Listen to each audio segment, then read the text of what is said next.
This is a story time kung bakit ako nag-resign. Actually, ang tagal ko na talaga nag-iisip na mag-resign. December pa lang. Pero syempre kasi, as an adulting and nakahiwalay na sa parents, tapos may asawa na ako, hindi na pwede yung basta-basta na decision na once na ayoko na is mag-resign na ako. Sobrang dami kong kinonsider before ako mag-resign. Of course, financially, kaya ko ba mag-resign? Like, kaya ko ba mag-survive for at least 6 months or a year na walang monthly income. Actually, ang hirap talaga. Kalakas lang talaga ako ng loob na mag-resign kasi hindi na talaga ako masaya.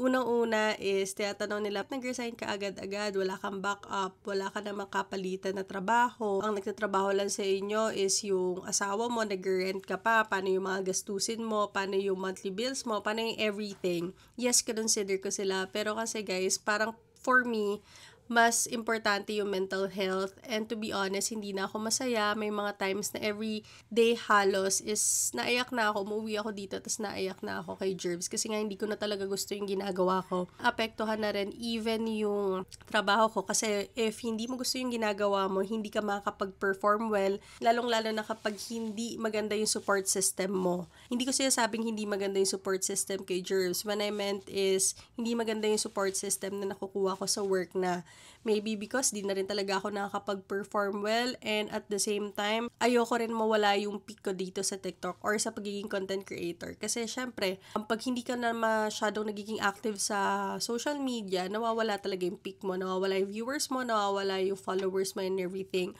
So, I need to choose between content creation versus my current work. And obviously, ang pinili ko is content creation. Dahil dun talaga ako masaya, guys. 2011 pa lang, nagvo-vlog na ako. And to be honest, hindi naman ako tumigil sa pag-vlog eh.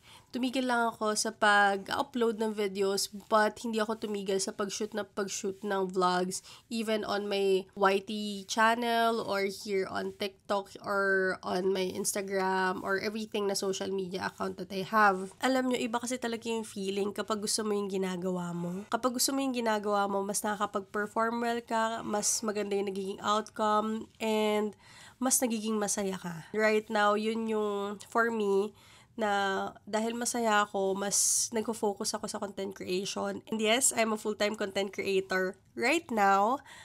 But hindi ko masabi na for the longest time to kasi wala namang kasiguraduhan, lalo na kapag content creator ka, freelancer ka. Hindi mo sure kung may papasok na mga brands next month, this month, or every month. But one thing is for sure na masaya ako sa ginagawa ko. And ngayon, yung time for me na maseryosohin yung content creation. Kasi dito ako masaya. Paulit-ulit ko sinasabi na dito ako masaya. Alam ng mga friends ko yan, alam ng family ko yan. Itong mga nakaraan, mas pinipili kong unahin yung iba. But yung kasi hindi ko na talaga kaya yung mga nararanasan ko or yung mga nafe-feel ko netong past months. Kaya rin siguro hindi ganun kaganda yung mga content na nagagawa ko. Kasi kapag malungkot ka, hindi maganda yung content na kalalabasan. So, yun. I hope yung mga viewers pa rin namin is nandyan pa rin to support us and pray for my journey. I'm just praying talaga every night na tama yung desisyon na ginawa ko. Well, kapag hindi naman nag-workout to, nandiyan pa rin naman ang corporate world siguro for me, and madali naman mag-apply.